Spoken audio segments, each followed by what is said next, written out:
But above stairs it was different. One day, for instance, after breakfast, the king went into his counting house and counted out his money. The operation gave him no pleasure. "To think," said he to himself, "that every one of these gold sovereigns weighs 1/4 of an ounce, and my real live flesh and blood princess weighs nothing at all." And he hated his gold sovereigns as they lay with a broad smile of self-satisfaction all over their yellow faces. The queen was in the parlour eating bread and honey, but at the second mouthful she burst out crying and could not swallow it. The king heard her sobbing, and glad of anybody, but especially of his queen, to quarrel with, he clashed his gold sovereigns into his money-box, clapped his crown on his head, and rushed into the parlour. "What's this all about?" he exclaimed. "What are you crying for, queen?"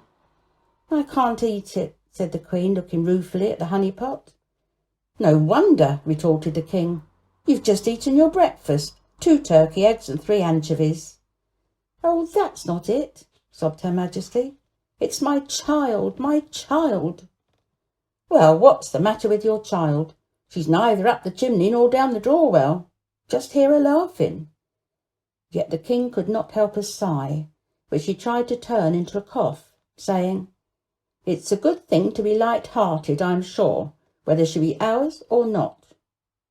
"It's a bad thing to be light-headed," answered the queen, looking with prophetic soul far into the future.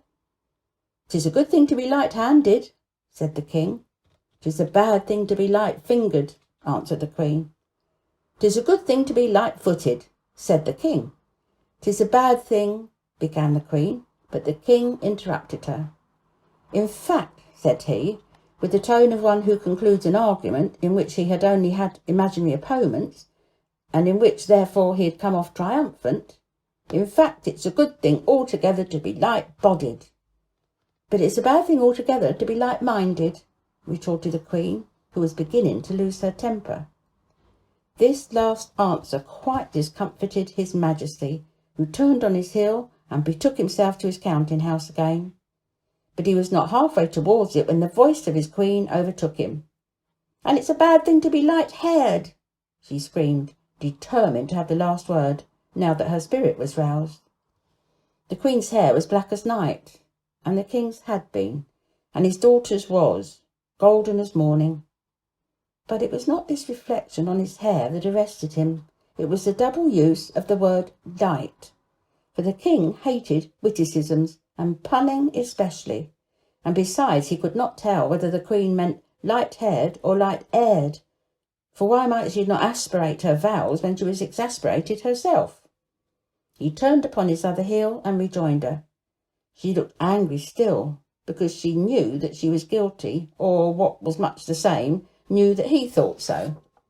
"My dear queen," said he, "duplicity of any sort is exceedingly objectionable between married people of any rank, not to say kings and queens, and the most objectionable form duplicity can assume is that of punning."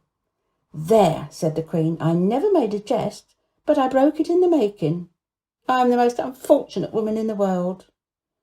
She looked so rueful that the king took her in his arms and they sat down to consult. "Can you bear this?" said the king. "No, I can't," said the queen. "Well, what's to be done?" said the king. "I'm sure I don't know," said the queen. "But might you not try an apology?" "To my old sister, I suppose you mean," said the king. "Yes," said the queen. "Well, I don't mind," said the king. So he went the next morning to the house of the princess, and making a very humble apology, he begged her to undo the spell. But the princess declared with a grave face that she knew nothing at all about it. Her eyes, however, shone pink, which was a sign that she was happy. She advised the king and queen to have patience and to mend their ways. The king returned disconsolate. The queen tried to comfort him. "We'll wait till she's older. She may then be able to suggest something herself. She'll know at least how she feels and explain things to her." "But what if she should marry?" exclaimed the king in sudden consternation at the idea. "Well, what of it?" rejoined the queen. "Just think, if she were to have children, In the course of 100 years the air might be as full of floating children as of gossamers in autumn, and that's no business of ours. And besides, by that time she will have learnt to take care of them." A sigh was the king's only answer. He would have consulted the court physicians, but he was afraid they would try experiments upon her. Meantime, notwithstanding awkward occurrences and griefs that she brought upon her parents, the little princess laughed and grew, not fat, but plump and tall. She reached the age of 17 without falling into any worse scrape than a chimney, and by rescuing her from which a little bird-nesting urchin got fame and a black face. Nor, thoughtless as she was, had she committed anything worse than laughter at everybody and everything that came her way. When she was told for the sake of experiment that General Clanrunthorpe was cut to pieces with all his troops, she laughed. When she heard that the enemy was on his way to besiege her papa's capital, she laughed hugely. But when she was told that the city would certainly be abandoned to the mercy of the enemy, she laughed immoderately. She never could be brought to see the serious side of anything. When her mother cried, she said, "What queer faces Mama makes! And she squeezes water out of her cheeks. Oh, funny, Mama!" And when her papa stormed at her, she laughed and danced around and round him, clapping her hands and crying, "Oh, do it again, Papa, do it again. It's such good fun, dear, funny Papa." And if he tried to catch her, she glided from him in an instant, not in the least afraid of him, but thinking it part of the game not to be caught. With one push of her foot she would be floating in the air above his head, or she'd go dancing backwards and forwards and sideways like a great butterfly. It happened several times when her father and mother were holding a consultation about her in private, and they were interrupted by vainly repressed outbursts of laughter, and looking up with indignation saw her floating at full length in the air above them, from whence she regarded them with the most comical appreciation of the position. One day an awkward accident happened. The princess had come out upon the lawn with one of her attendants, who held her by the hand. Spying her father at the other side of the lawn, she snatched her hand from the maid's and spread across to him. Now, when she wanted to run alone, her custom was to catch up a stone in each hand, so that she might come down again after a bound. Whatever she wore as part of her attire had no effect in this way, even gold, when it thus became as if it was a part of herself, and lost all its weight for that time. But whatever she only held in her hands retained a downward tendency. On this occasion she could see nothing to catch but a huge toad that was walking across the lawn as if he had 100 years to do it in.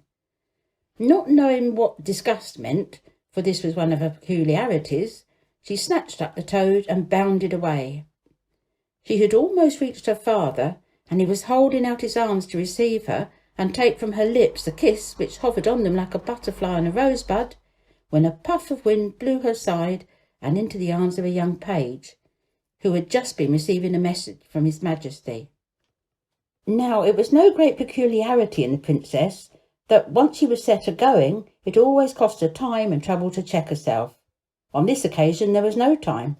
She must kiss, and she kissed the page. She did not mind it much, for she had no shyness in her composition, and she knew besides that she couldn't help it, so she only laughed like a musical box. The poor page fared the worse, for the princess, trying to correct the unfortunate tendency of the kiss, put out her hands to keep off the page, so that, along with the kiss he received on the other cheek, a slap with a huge black toad, which she poked right into his eye. He tried to laugh too, but the attempt resulted in such an odd contortion of countenance as showed that there was no danger of his pluming himself on the kiss. As for the king, his dignity was greatly hurt, and he didn't speak to the page for a whole month. I may here remark that it was very amusing to see her run, if her mode of progression could properly be called running. For first she would make a bound, and then, having alighted, she would run a few steps and make another bound. Sometimes she'd fancy she'd reached the ground before she actually had, and her feet would go backwards and forwards, running upon nothing at all, like those of a chicken on its back. Then she would laugh like the very spirit of fun, only in her laugh there was something missing.